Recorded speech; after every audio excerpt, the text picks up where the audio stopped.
ऐसे आजमगढ़ के बदलन तस्वीर जी, सांसद दिनेश जी ना।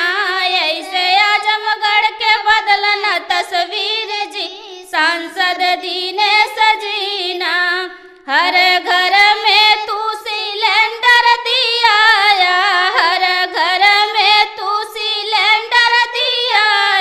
गैस का दाम आया का से छुआया, गैस का दाम आया का से छुआया। तब बोला दुखियन का भरी कैसे पेट जी, सांसद दिनेश जी ना। बोला दुखियन का भरी कैसे पेट जी, सांसद दिनेश जी ना। ऐसे आजमगढ़ के बदलन तस्वीर जी, सांसद दिनेश जी ना। ऐसे आजमगढ़ के बदलन तस्वीर जी, सांसद दिनेश जी ना। हर घर में बिजली का तार दौड़ाया, हर घर में बिजली का तार लगावाया। मीटर में यूनिट तू इतना बढ़ाया, मीटर में यूनिट तू इतना बढ़ाया। तो गरीब भरी कैसे बिजली के बिल जी, सांसद दिनेश जी ना।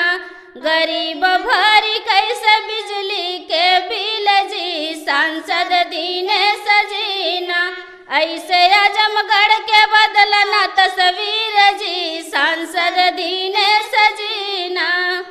आजमगढ़ में एयरपोर्ट बनवाया, आजमगढ़ में एयरपोर्ट बनवाया। सबही का गेहूँ जवा कच्चई कटाया, सबही का गेहूँ जवा कच्चई कटाया। त काहे देखला ना गरीबवन का खेत जी, सांसद दिनेश जी ना। त काहे देखला ना गरीबवन का खेत जी, सांसद दिनेश जी ना। ऐसे आजमगढ़ के बदलन तस्वीर जी, सांसद दिनेश जी ना। ऐसे आजमगढ़ के बदलन तस्वीर जी, सांसद दिनेश जी ना।